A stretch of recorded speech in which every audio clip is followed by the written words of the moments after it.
ya kuzungumzia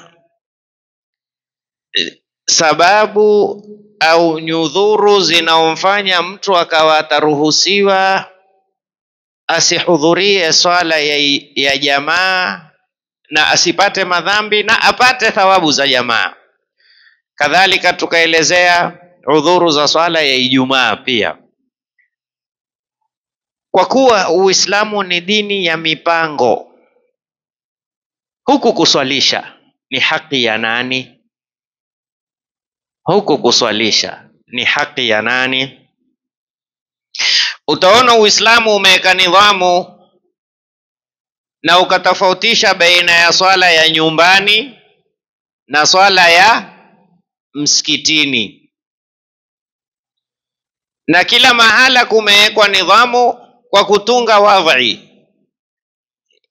Usiwe wewe ni imamu wa msikitini ukenda majumba ya watu ukaona mimi naswalisha msikitini, hata kama mamaka ni msikitini, hapa ni nyumbani, kuna nidhamu zake. Na msikitini makusudiwa yake ni mahala kumewekwa kwa ajili ya swala. Ama mumeenda safari, muko nje, mumesimama njiani, hapa hakuna hukumu ya msikitini, hakuna hukumu ya nyumbani. Hapa vurugu mechi, chambejonye kusema mume nguvuze, ni vile mtakavyoamua nyinyi. Yani ni vile nyinyi mtakavyoamua, bwana swalisha wewe, swalisha wewe. Lakini sehemu nyingine hakuna kusema swalisha wewe, swalisha wewe. Kuna nidhamu imepangwa.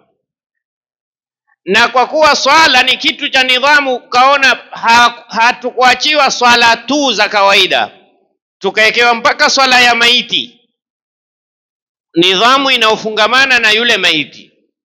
Unaweza kuwa wewe ni imamu wa msikitini, una haki ya zile swala ziswaliwao msikitini, lakini huna haki ya swala ya maiti, kwa sababu hii si swala ya msikitini, ni swala ya maiti.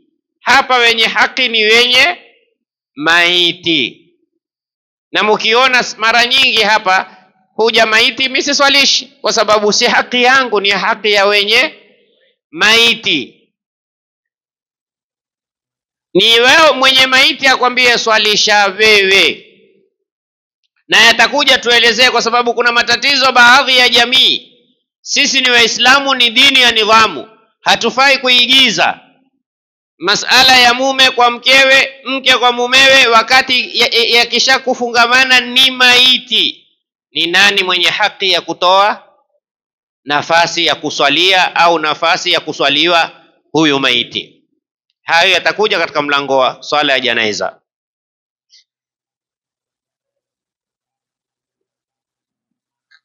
Asema ahaqqu nnasi bil imamati alwali, ni hakim.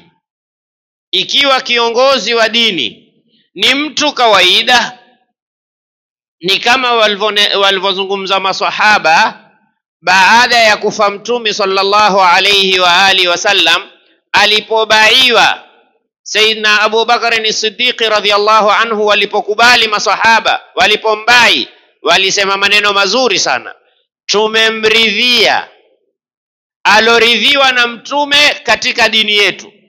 Ikiwa Mtume sallallahu alayhi wasallam aliwahi kumwambia kusema muru Aba Bakarin falyusalli bin nas, muamrisheni Sayyidina Abu Bakar aswalishe watu. Ikiwa Mtume amemwainisha awasimamie mambo ya dini, kwa nini nyinyi hamwezi kumkubali awasimamie mambo ya dunia?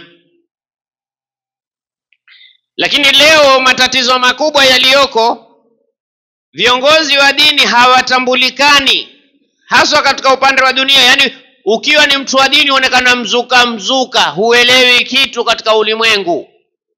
Hii ndio wakati.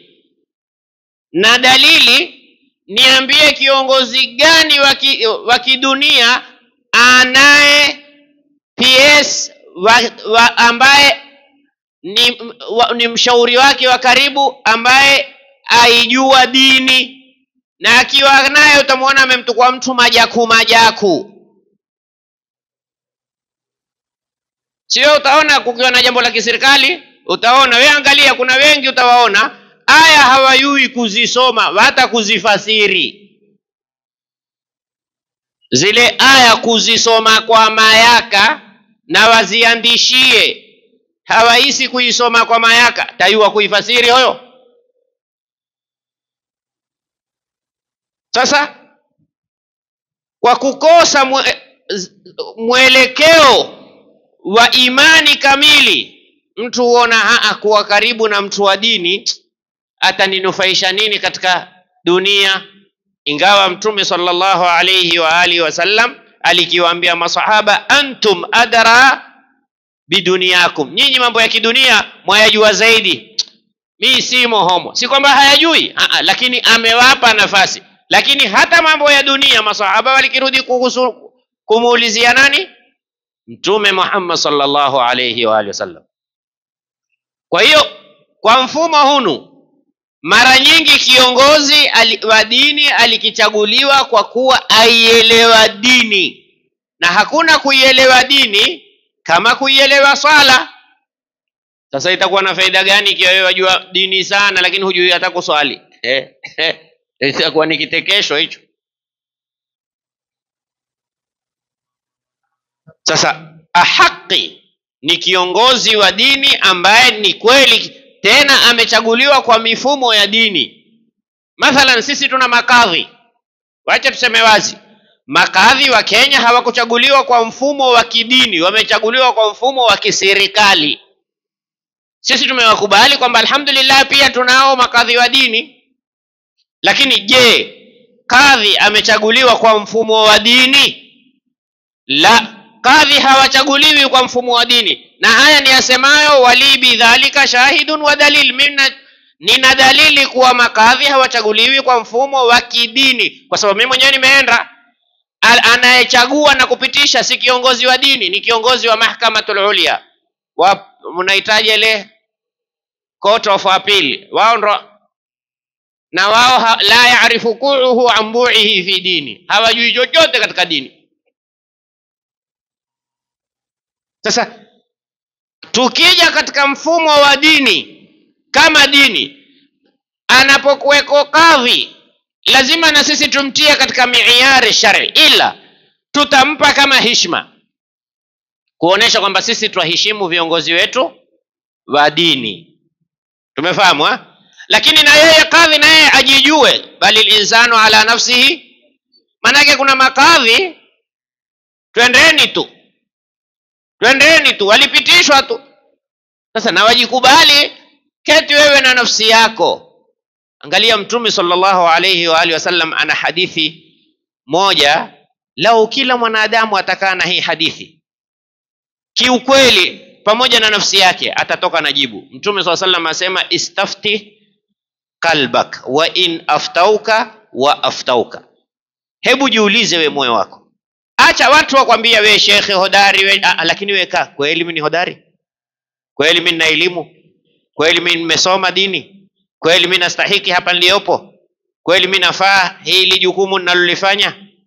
Achana na watu, wewe na nafsi yako, kaa mbele ya kioo ujiulize vizuri, utatoka na jawabu sahihi. Kuwa mkweli. Na ndio ukaona kuna aya Mwenyezi Mungu asema, alimwambia Mtume atuambie, qul innama a'idhukum biwahida an taqumu lillahi mathna wa furada, sio wa thulatha. Nyinyi mkisikia mathna tayari mmekwenda kwa thulatha. Mathna wa furada, mukae wawili au kaa peke yako, lengo thumma tatafakaru, ketebu fikirie. Na huwezi kufikiria usichokijua, manake mwanzo jua, kisha kaa ukifikiria hichi ninachokijua ni sawa au si sawa. Huwezi kukifikiria usichokijua. Na ndio kaona tulipoelezewa pepo tuliambiwa, fiha ma la ainun ra'at wala udhunun sami'at wala khatara ala qalbi. Manake usijisumbue hata ukaifikiria si hivyo.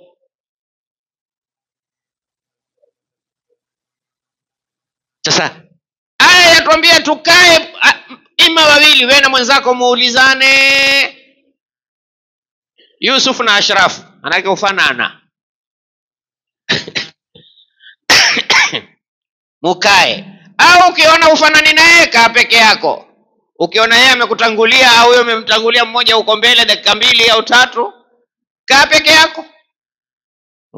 Wa furada thumma tatafakkaru. Unaona? Tunatakiwa mtu akae peke yake afikirie. Sasa wewe kiongozi wa dini, unaitwa ustadhi, unaitwa shekhe, kweli wewe ni ustadhi? Kweli wewe ni shekhe? Au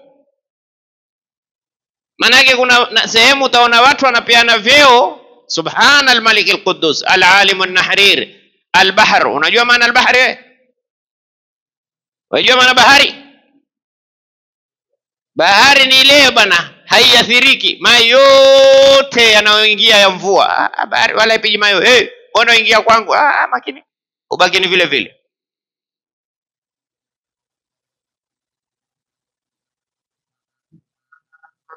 Kwa hiyo wewe zile sifa unazopewa, kaa wewe peke yako usikirie ni sawa. Sasa anayestahiki haswa kuwa imamu ni kiongozi wa dini. Huyo anastahiki ala al-umumi, sehemu yoyote.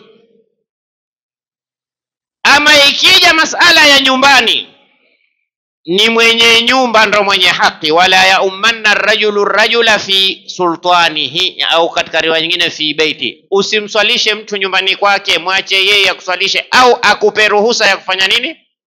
Ya kuswalisha. Kuna watu wapenda kuonekana wao swalisha na hawastahiki kuwa ni waswalishaji.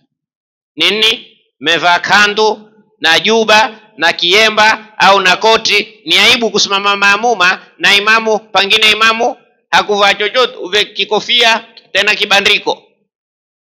La. Iswalishao si nguo, iswalishao ni elimu. Ya ummul qaumu aqra'uhum likitabillah. Mtume SAW asema huwa imamu wa watu anayefahamu Qur'ani zaidi kwa kuielewa,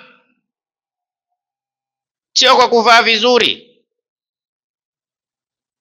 Sayyidina Umar ibn al-Khattabi radhiyallahu anhu ardhah, wakati wa fathi Bait al-Muqaddas au Bait al-Maqdis, alikuwa uvee nguo mararu. Hiyo mararu, hapa ina kiraka, hapa imekatika, hapa imepasuka. Na watukuzie wamefuatana yeye na mtumwa wake kwa masharti. Wewe utapanda nusu saa na mimi nitapanda nusu saa. Kifika time mimi nitashuka, wewe utapanda, mimi nitashuka. Mtu na kiongozi wake, si deputy, mfanyikazi.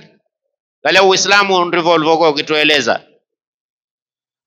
Sasa jamaa wamemsubiri, alipofika wewe ya kufungua Baitul Muqaddas, uya kwenye siku kubwa katika Uislamu, na nguo hizo abadilisha. Akaingia ni rai. Alipoingia sasa ikaja ile istafti qalbak, hebu jiulize wewe, hili ulifanyalo liko sawa? Tena Umar akavua zile nguo akavaa zile, akasema nahnu qaumun a'azzana Allahu bil Islam. Sisi ni watu kilotufanya tutukuke si nguo, si mavazi, si lugha, ni Uislamu kwa matendo. Fa in ibtaghaina al-izzata li ghairihi adhallana Allah. Tukitafuta utukufu kupitia madhahir, unahitaji yale mapambo yanayopambwa stadium. Si zile stage hupambwa zile, huitwaje? Kuna zile kuna na jina lingine, decoration. Tukitaka kwamba sisi uona utukufu ni kwa decoration au utukufu ni kwa mavazi, kuvaa nguo modern, adhallana Allah, Mungu atatudhalilisha. Sisi tutatakiwa tukiweke mbele ni Uislamu. Sasa ukiwa nyumbani kwa mtu, ngojea uruhusiwe, useme mimi huyu shibu, mimi ndo nimswalishao, ni shibu. Si hapa si shibu, hapa nyumbani kwa Yusuf. Ngoja amri yangu. Wala usimwambie wewe mbona utuswalisha? Kwake ana haki. Yoyote ambaye ni nyumba ni yake, yeye ndo ana haki kuswalisha. Uweze kumwambia wewe kwanza lini ulikuwa kuswalisha? Kuanzia leo kwamba niko kwangu. Hii ndio nidhamu ya Kiislamu. Asema